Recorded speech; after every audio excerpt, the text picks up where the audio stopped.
Nous sommes à la COP24, soit 3 ans après l'adoption de l'accord de Paris à la COP21. Que visait cet accord, aujourd'hui ratifié par 184 pays? 1. Limiter l'augmentation de la température globale à 2 degrés au-dessus des niveaux des températures pré-industrielles et poursuivre les efforts pour rester en dessous des 1,5. 2. Accroître nos capacités à s'adapter au changement climatique. Et 3. À réorienter les flux financiers pour permettre un développement résilient et sobre en carbone. Les COP sont un rendez-vous annuel où tous les pays et la société civile se réunissent pour parler du changement climatique. Il y en a lieu depuis la COP 1 qui a eu lieu à Berlin en 1995. Cette année, la COP est sous présidence polonaise, juste après la présidence fidjienne de la COP 23.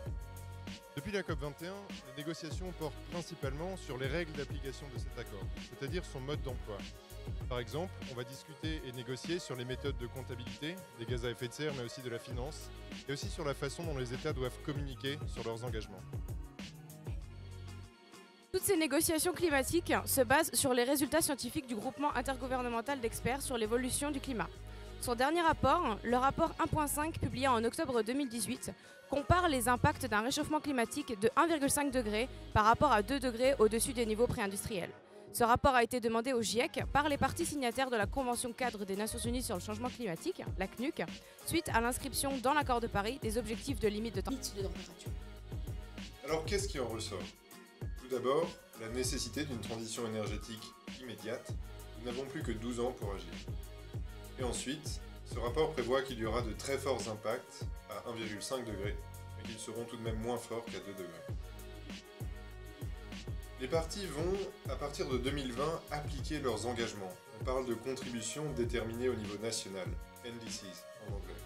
Puis ils vont rehausser tous les 5 ans leur ambition. Un bilan mondial des efforts est prévu tous les 5 ans, dans une démarche de transparence. Concernant la finance, l'approche est tout aussi dynamique. 100 milliards de dollars devront être mobilisés chaque année à partir de 2020, et leur utilisation devra être transparente. Parmi les gros sujets de négociation du moment et de la COP24, il y a celui de la prévisibilité de la finance et aussi de la définition des règles de comptabilité des flux financiers.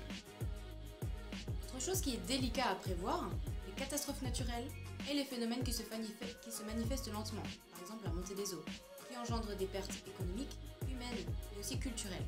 Comment traiter ce sujet important qui affecte les pays les plus vulnérables?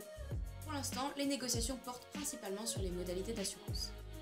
Dans les négociations, une technologie est un équipement, une technique, une connaissance ou un savoir-faire requis pour réduire les émissions de gaz à effet de serre ou pour s'adapter au changement climatique.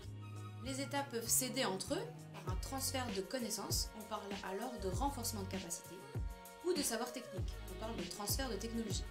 L'un des enjeux de la COP24 est de renforcer le développement technique au niveau local notamment. Le renforcement de capacités, comme le transfert de technologies, sont des formes de transmission de savoir d'État à État.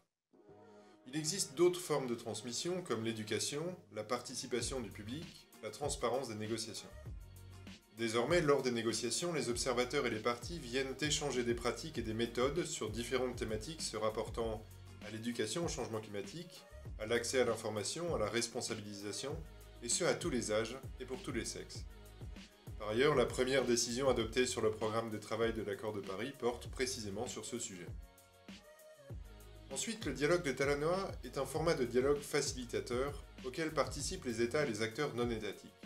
À la COP23, il a été décidé qu'il prendrait la forme d'un dialogue Talanoa, terme fidjien qui veut dire raconter des histoires.